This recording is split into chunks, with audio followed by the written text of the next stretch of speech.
Welcome to Biodump with me, Bert, and today I have my guest here, Gert, to discuss the skeletal system. Hi, thanks for having me on your show.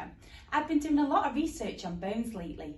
So many bones. With all of the vast knowledge that you've gained, I've been quite interested in your phalanges. Well, I'm glad you asked, Bert, because I've got all the information you need. Oh, what do they do?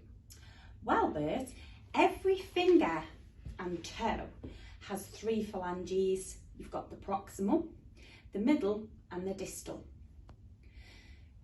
These help move and manipulate objects around us, and the foot phalanges help us to walk, run and balance our bodies.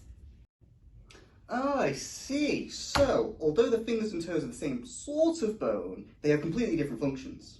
Correct, Bert. My question is, how do they do this?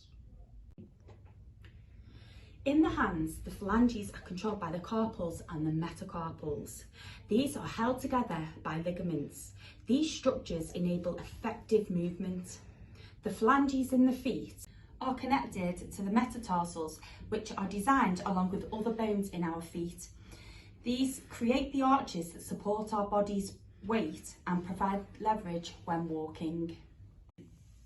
Wow, this is all really interesting. Bones are really interesting.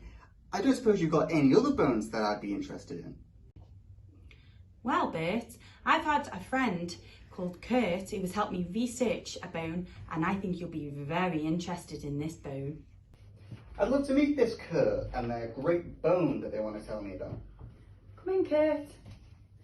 Hi Bert, hi Gert. Hello, Gert. Yes, the femur is a great bone, signified by its strength, which is attributed to its height and length being the heaviest and longest bone in the body.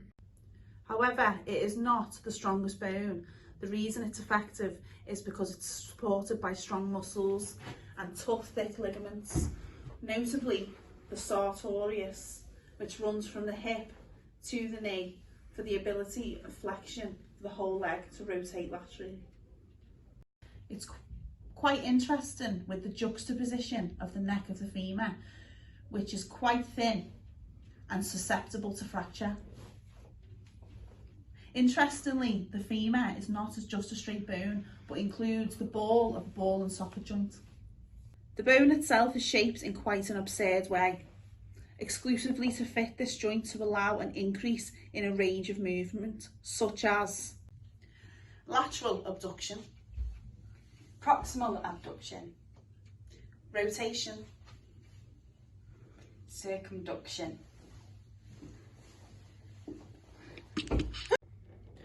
but also due to its position, it acts as reactionary suspension and reduces impact, such as landing with bending your knees.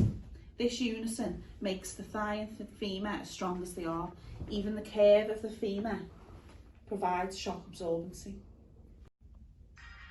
Thanks Gert and thanks Kurt. This has been a great dump and I'm glad to have shared it with you. I'm glad to share it with you too. And hopefully we'll see you next time for our next season of Biodump.